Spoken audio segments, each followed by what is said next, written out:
Hello, hello and welcome. I thought I would pop in here real quickly and show you all our very basic tea time. Hello, Donna. Hi, welcome. This is actually a mommy sick day, so you'll have to excuse the no makeup fresh look today. I am Mary Wilson, and I blog and Periscope and Twitter at Not Before 7. And today is actually Wednesday morning, but we did not do our Tea Time Tuesday yesterday. So I just thought I would show you guys our setup this morning and let you know a few of our favorite books to read during tea time. So here's and we're pretty basic. In fact, this is kind of fancy for us that I have it all set up. Hello, Lita. It's good to see you on Periscope. I didn't know you were on here.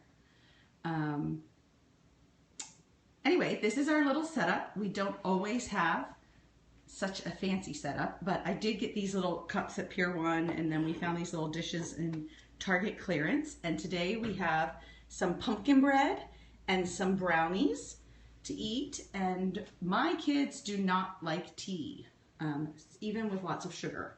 So they do lemonade, and Mama always has her hot tea. I'm going to tell you a few of our favorites. Of course, tea time is typically about poetry. At Brave Writer, it's the full name is Poetry Tea Time. You don't have to do poetry. There's no real rule about that, but it is a fun way to incorporate poetry into your school day. And of course, a favorite, Shel Silverstein. I own all of his books. These are just hysterically funny. So it's a great introduction with poetry because kids just find these so much fun. They laugh and they rhyme and they have goofy twists and fun illustrations. So I highly recommend Shel Silverstein. And my other favorite funny poet is Jack Brzezinski. So I'll get a little closer in case anyone needs to see the spelling of that name. Jack Brzezinski writes really funny pictures, really funny poems. We love that. His picture in the bio is scary. I think you mean Shel Silverstein. I don't think you mean Jack. Oh yeah, this is Shel Silverstein in his bio picture. He does look really scary to be writing funny children poems. One of my books actually has the CD and he reads them, and it's interesting to hear his voice. So Jack Brzezinski is my other favorite. He writes one about putting popcorn kernels in the turkey for Thanksgiving. It's one of my favorite. I really want my kids to memorize it for Thanksgiving. It's just hysterical. So you have to look up his popcorn turkey one. One of my other favorites is Robert Frost. And I have this little kid's book, Stopping by the Woods on a Snowy Evening. And I love this one. It just takes that one poem and does beautiful illustrations. And I'll show you. It's just the one poem, but it's just beautifully done. Black and white with a little color. I actually memorized this poem in middle school, and it's just stayed with me. So we own this. It's kind of an homage to my middle school. Then we just get ones from the library. Once Upon a Poem is fun. These are all story poems. So these are not short, cutesy poems. These are just story poems. They do have... This is one of my favorite poems, especially when I'm teaching boys.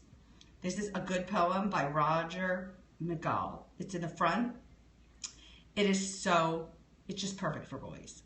So, and the other favorite in here, if you have boys or kids who aren't going to love the Sweet Roses happy poems, is Find Anything by Hilaire Belloc. So the one in here is Jim, who ran away from his nurse and was eaten by a lion.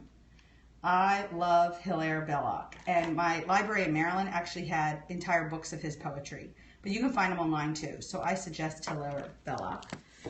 Just for fun, we've gotten this one and we're kind of playing with it. It's written by kids all around the world, and it tells you what country they're from, and it tells you, and then it has their poem. So they're really simple poems, but again, they're written by children, and it will tell you, like, this is by Marina in Russia. Hilaire Belloc, B-E-L-L-O-C. Hilaire Belloc. Let me get that back up for you. Sorry, it always runs on like a late delay. There's the name if you want to screenshot it. Hilaire Belloc. Anyone who needs a screenshot, there it is. And that one is introduced by J.K. Rowling, which is pretty fun too. So that's all in Once Upon a Poem. Really fun book. So this one was at the library. Thank you for the share, Lita. All right, and then we have Around the World in 80 Poems. Again, I was just telling about this one. This one gives you the poem, and then it tells you where the child is from, who wrote it. So if you're incorporating geography, this is a great one to go look up on the map. Where is Iran? And talk about what continent it's in, and maybe a little bit about that child's poem.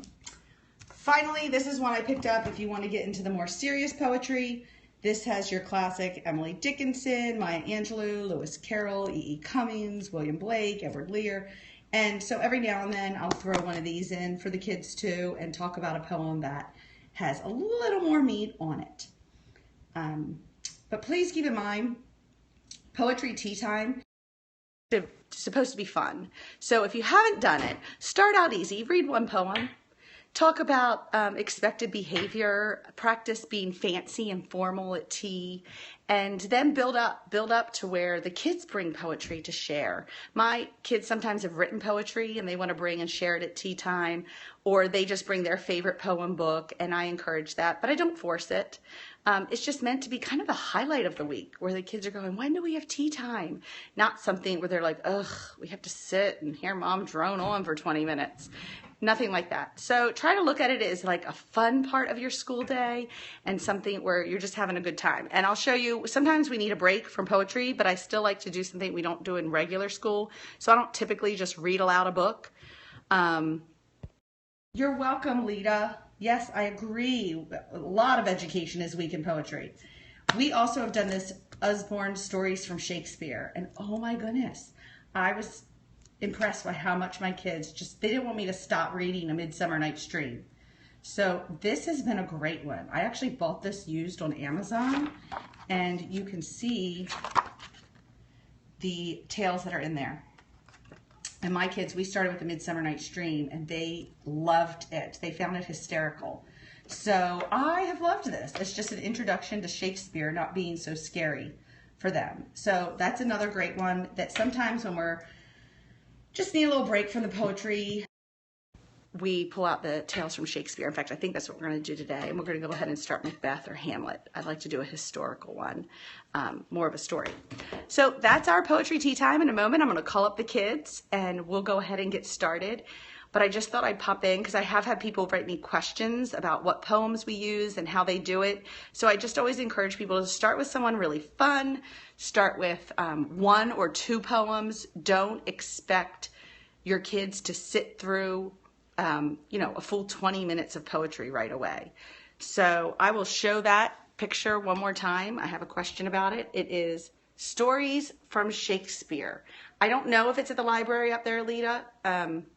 I don't remember getting it when I lived up there, but it was like $3.99 used on Amazon. So that was another great way to find it if it's not at your library. But it's really great for this elementary, and even my middle schooler really likes it too. So I hope you all are having a great day and enjoy your poetry tea times.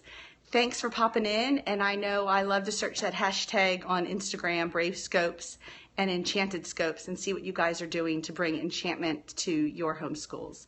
Again, I'm Mary at Not Before 7, and that's where you can find me on Twitter and on my blog and on Periscope.